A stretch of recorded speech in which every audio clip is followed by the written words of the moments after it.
Hey, hey. Hello and welcome to What is Up? Thank you so much for joining me. I am Venice Fish and I am going to do my spring wrap up today. For me, with my job, the busiest months are August and May. So I wanted to do a wrap up video at the end of the month, but I only read maybe 2 or 3 books in May. So I thought maybe since it's June and we're starting a new season, I'll just wrap up all of spring and we'll do it that way. It doesn't matter how many books you read. However, to make like a whole production of a video, I feel like I'm not going to waste my time. Oh no, where did my nail go? Hi, Ram. Okay, I'm back. Had to re-glue the nail on. I'm trying press-ons. This is my first bad experience in a little over a week, or maybe a week exactly. So that's pretty good. Oh, you brought me a roll. Why do you always do this? All right, so anyway, like I was saying, I am going to be doing my spring wrap-up, 14 books in March, April, and May. Let's get this going. The first book that I finished was a good one. It's a controversial one, I guess. It is Iron Flame by Rebecca Yarros. If you are unfamiliar with this book, it is the second book that comes after Fourth Wing in the Empyrean series, and this book was, my commentary isn't anything special. I have heard a lot of people say not our favorite, even if it's the same people that loved Fourth Wing. I was one of those people. I was clutching Fourth Wing like this to me while I was reading it because it was giving me so much nostalgia from when I read popular series when I was younger, and I just thought it was really exciting, and I just really enjoyed it. Point blank, period. Whatever other people are going to say, I personally really liked it. Iron Flame, I don't have that strong of feelings about Iron Flame. I would say my biggest comparison is that if Fourth Wing is Twilight, Iron Flame is most certainly New Moon. And by that I mean it's the next book in the series. It seems like sort of necessary to keep the plot going. And after all the excitement in the first book, maybe we did need to slow down a little bit in the second one. Did it need to be this long? I'm not sure. The biggest thing I think you'll hear anybody say about this book is that there's a lot of miscommunication going on, a lot of back and forth. It did take me a long time to finish it. I think I started it in January, so I finished it at the very beginning of March, and it was the first book that I finished in spring. I gave it 3 stars on Goodreads, maybe like a 3.5 is what I would say, but I'm not rounding it to a 4 because I rate a lot of books 4 stars, and I don't know that this one was up to snuff with those. So 3.5 stars. First book was Iron Flame. Next book I finished, I listened to on audio because I started getting into my, thank you, get down. The second book that I listened to it, I think on Spotify. I started to get really big into, because it was the beginning of March, and in the Midwest where I live, it's still pretty darn cold usually in March. We had been having, I think, some good weather, but nothing great. And at this time, I was doing puzzles, and then I would listen to an audiobook while I did the puzzles, and that was a 10 out of 10 experience. So, Spanish Love Deception, I just saw it on Spotify. I honestly did not think that I would ever pick this book up. It was on my Goodreads TBR, but it was not anything that I was like, I have to read this right now. I'm super drawn to the plot. Catalina is in her sister's wedding, which is, I believe, in Spain, and she has to go there to be in her sister's wedding. However, on the groom's side of the wedding is her ex-boyfriend, so she doesn't want to go to this wedding alone. She's a very goofy character, and she's talking about it at work with her friend. Her coworker, Erin, overhears this, and they're kind of like, I don't know, rivals at work for whatever reason. He offers to go as her fake date, so we have fake dating trope. The story kind of goes on from there. I was really pleasantly surprised with this book. I gave it 4 stars on Goodreads 4.25 IRL, and I just thought it was a really cute romance, and it just hit where I wanted it to hit, and it was a book I needed after Iron Flame. I thought it went really fast and enjoyed it. Thank you for bringing me your carrot. Rosie, her friend slash coworker, The American Roommate Experiment is another book. What is that called? Interconnected Standalone. I will be picking up that one eventually. It's not like I have to pick it up right now, but I thought it was really good. All right, next up. Ooh, this is a good one. I had a hold on this on the Libby app for quite a while. It was the third book in the Paradise series by Ellen Hildebrand. If you are unfamiliar with the Paradise series, I would say it is very dramatic. I would compare it to Real Housewives in book form, but you're only following like one of the housewives, but like the kids' drama is in there too. I'm a person that likes Real Housewives, okay? I like the drama, I like reality TV. This book is ridiculous with the drama. I mean, it's actually ridiculous. If you listen to / read the first one, I think you're going to have to continue with it. It's not that I really love the book, but it's like, I got to know what happens next. And I'm not the type of person that's just going to Google it.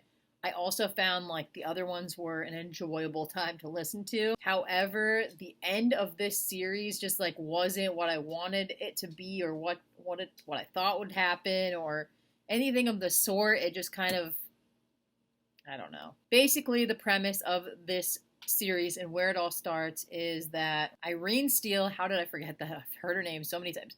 Irene Steele works for a magazine and has this beautiful historic home in Iowa, and her husband travels all the time for work. He goes away for work, and she eventually gets this phone call very quickly, honestly. Like within the first couple pages, she gets a phone call, and she finds out that her husband has been killed in a helicopter crash off of St. John. And at first she's like, there's no way this could be my husband. My husband has never been to St. John. He's in Florida. And they're like, no. She's like, this cannot be my husband.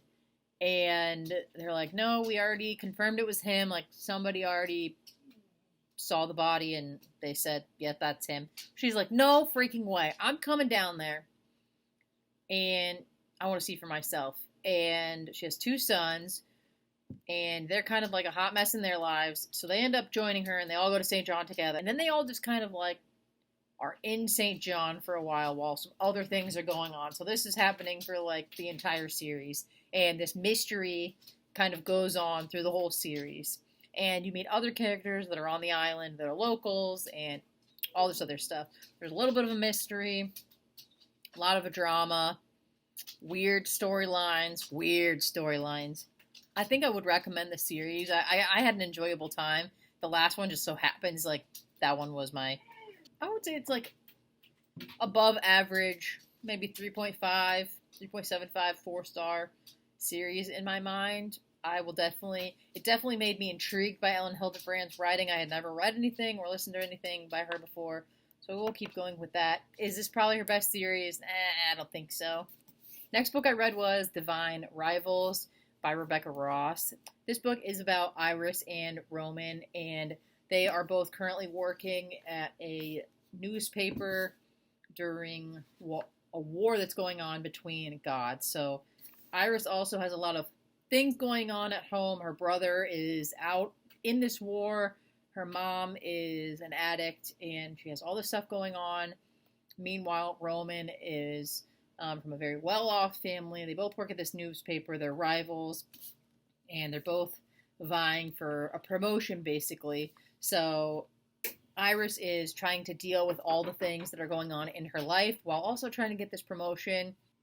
She uses her typewriter that she has, and she writes this letter to really her brother, slides it under the door of her closet, and magically that letter goes to, it just so happens to be, it goes to Roman.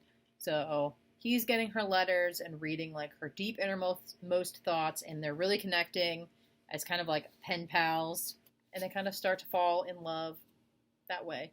This book was really, really adorable. It's a slower fantasy. I thought it was really good. I thought the chemistry was good. The ending is interesting, It makes you want to pick up the second one. However, I've heard that the second one is a little bit of letdown, so I haven't read that one yet. But I will eventually read it, and I gave this one a 4.25 stars, so pretty darn good. Oh yeah, next up I listened to The Woman in Cabin 10 by Ruth Ware. This book, I think I went on Libby audiobooks while I was doing my puzzles, and I just needed a new audiobook. I was in a mystery thriller mood. This one was available now. It was on my TBR from a long, long time ago. So here we are listening to it in 2024. I gave this book a solid 3 stars.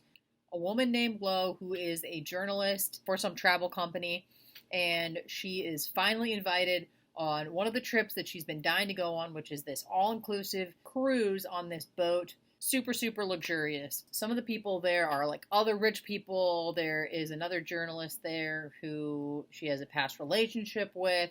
And when she's sleeping on one of the first nights, she wakes up to someone being murdered, or she's not 100% sure. Might have been a nightmare. She doesn't know if it's real life. So she's trying to uncover this mystery and tell people and alert them to that. But nobody's really believing her because everybody on this ship is supposedly accounted for. I would say the setting was semi-decent. I don't know if it's like you must read this. I would say that you could take it or you could leave it really with this one. All right, next book that I finished was Killers of a Certain Age by Deanna Raybourn. So if you've never heard of this book, it is about 4 women who worked for an agency called The Museum, which is an elite network of assassins.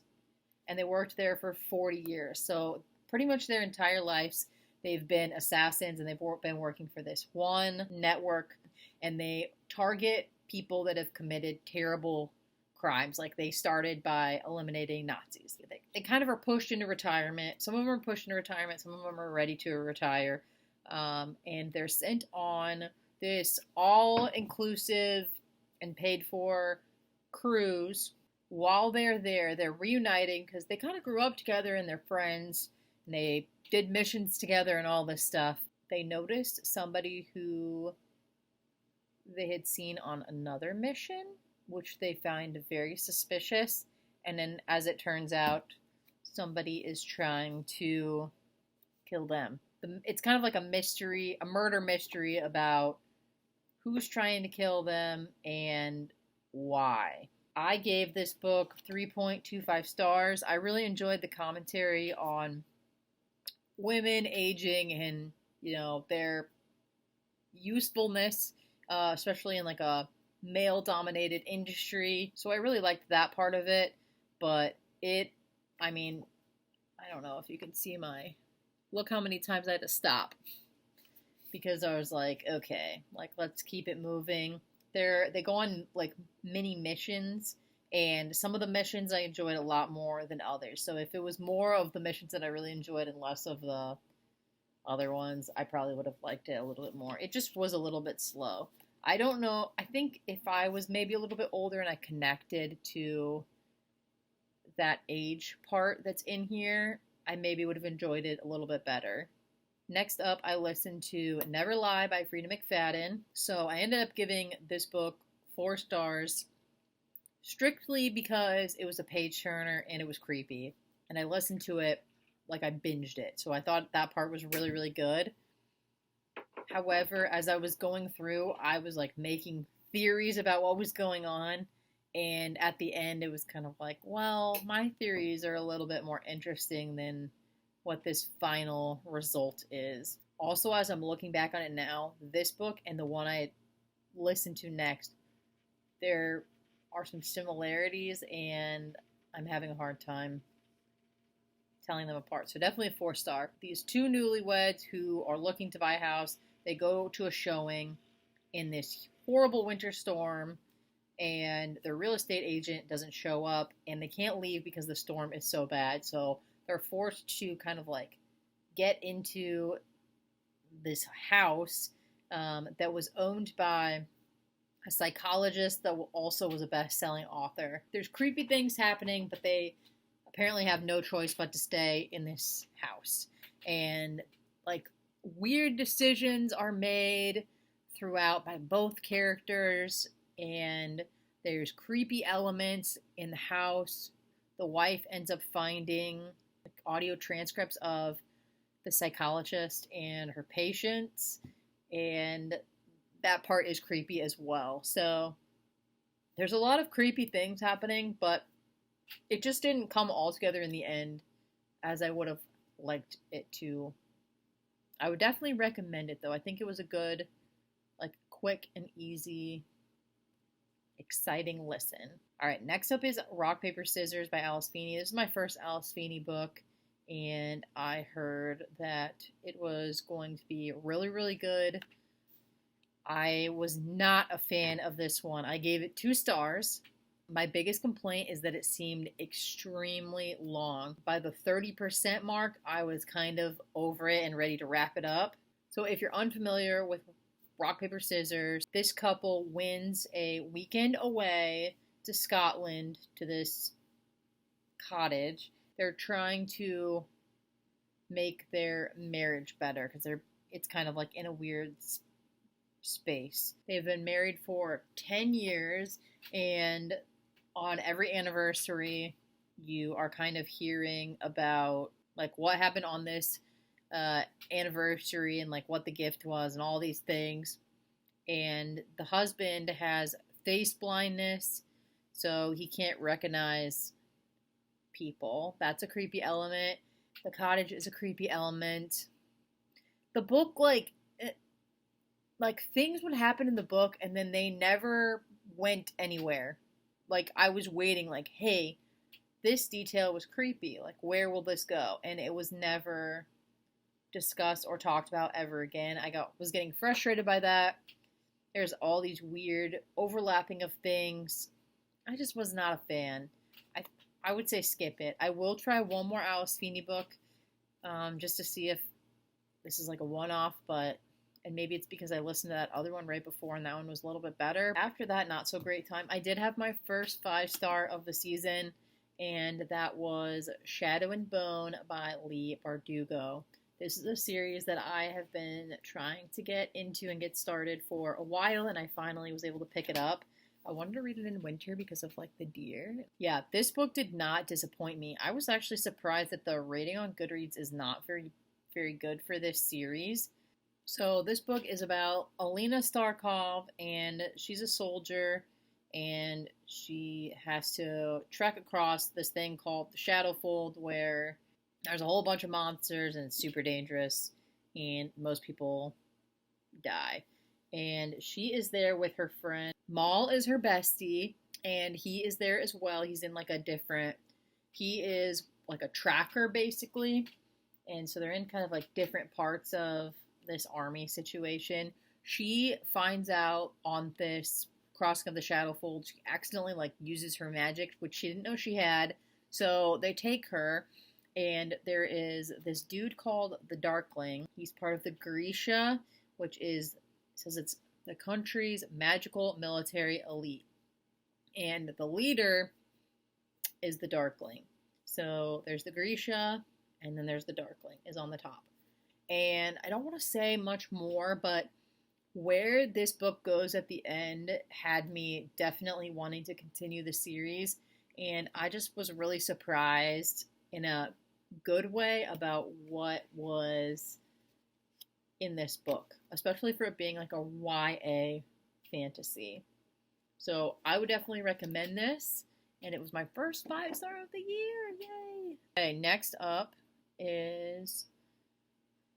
Oh yeah, I listened to The Bodyguard by Catherine Center. This dude from Hollywood named Jack has to go back to his home state of Texas because his mom is sick, and people are like, dude, you cannot just go be in Texas. You need to have a bodyguard with you. So they hire this agent. So Hannah is a female bodyguard. She does break down a lot of stereotypes. She's like, it's not all about being the biggest muscly guy. It's about like seeing security threats and taking care of them before they occur. So she gets hired. She's really not wanting to go. Also, Jack isn't really wanting to have a bodyguard. at his house while his mom is sick. So they decide to do like fake dating. You know, it always happens with fake dating. So I really enjoyed this one. I thought it was cute. I gave it 4 stars. Maybe it was more like 3.75, but I rounded it up. I thought it was enjoyable, cute. I thought they had good chemistry. I thought the fake dating was like a legit reason to fake date. I enjoyed it and I would recommend it. Oh my gosh. The next book that I listened to was Tom Lake by Ann Patchett. I would give this book 4.5 stars. It was so close to being a 5. If you're unfamiliar with Tom Lake, first of all, the audiobook is narrated by Meryl Streep, so it was incredible. Without that audiobook, I don't know if I would have loved it as much, but her narration is top tier. Basically, this woman named Laura owns a cherry farm in Michigan, and her daughters are all home because it is, I don't know if they explicitly say it's COVID, but like kind of the world shut down because of like an illness thing. They might say it's COVID, I can't really remember though. And then the daughters are asking questions, and she is sharing stories of her time in the theater production of Tom Lake and how she was once a famous actress. It's about the story of how she was once a semi-famous actress and how she ended up instead becoming a cherry farmer in Michigan, and how she also dated an actual pretty famous dude. Just the way that the story is written and the way it's told is incredible. You just learn a lot about like the relationship between the woman and her daughters, the sisters with each other, how relationships change as you get older, how you pick different people as you get older. I mean, there are so many like deep themes in this book that I can see myself like rereading it one day. There was parts at the closer to the end that were getting a little bit slow, which is the only reason I didn't give it 5 stars, but I really truly did love this and would 100% recommend it to anyone, especially if you're not a big like lit fic girly. I think this is a great one to start with. Uh-oh. After this, we had another 5-star, and that is none other than Magnolia Parks by Jessa Hastings. If you are unfamiliar with the infamous Magnolia Parks series, it is the story of Magnolia and BJ and their pretty darn toxic relationship. However, you kind of see them where they're at now after something has occurred that they're not together, but they still both have a lot of love for each other, but they're both really bad at showing it and doing anything correctly to reconcile or put the pieces back together in their relationship. However, they're maintaining a super close relationship. So it's very complicated. There's like text messages in it. The quotes in here are like wild. Here's a quote from it. This isn't too far in. I wonder whether we're going to kiss. I always wonder whether we're going to kiss. We never do, nor should we. Our eyes hold like our hands won't. Oh my God. And this book just takes you on a 100%. It's a true journey. If you like happy endings, like, I don't know that this is going to be the series for you. I haven't read the second one yet, but I haven't heard that it's going to go in positive places. I think it's supposed to be a tearjerker, and I can totally see why. I will definitely be continuing, and I can't wait till when I read Daisy Hates. Next up is, oh my gosh, it's another 5-star read, and that is Project Hail Mary by Andy Weir. This is one of the audiobooks that I was dying to listen to because I heard the audiobook is incredible, and they were not freaking kidding. I don't want to be too wordy with what this book is about because I feel like you should go into it pretty blind. It is a sci-fi book, but it has crazy themes. It has all the things. Basically, this man wakes up in space and he doesn't remember what he's supposed to be doing or how he got there. And it all comes back to him eventually. This book is super long, but it is incredible, and I would recommend it. I think to anyone, like anybody who's looking for a good book, this is definitely on my list. The last book in my spring wrap up, unfortunately, we're not ending on a high note. It is The Nanny by Lana Ferguson. I picked this up for what I hoped would be a quick and short, easy romance after I finished Project Hail Mary. I was listening to this book while I was doing like gardening and stuff, and this book is nothing but spice, okay? The plot is not fantastic, frankly, a little bit boring. There is chemistry between the characters, but it seems like it's all physical and everything else seems to come out of nowhere. I gave it 2.5 stars and rounded it to 3 just to be generous. If you don't know what this book is about, basically, this woman gets a job nannying for this famous or rich chef, wealthy chef, I don't know. He has enough money to hire a nanny. He's a single dad, and she gets hired as his nanny. She eventually finds out that he used to be her biggest fan on her OnlyFans account. It's not my favorite. I rounded up to 3 for the spice. The spice was good, but that was pretty much it. I've read other books like that before, and they're just not my absolute favorite. So that's it. That's all the books that I read in the spring. I was so lucky to get 3 5-stars in the spring out of 14 reads. I think that's really good. I have a lot of series that I worked on or started, and I'm excited to finish or work on those in the future. So I will catch you next time. Thank you so much for watching. Have a great rest of your day, night, evening, whatever the heck time it is where you're watching this. Thank you so much. See ya.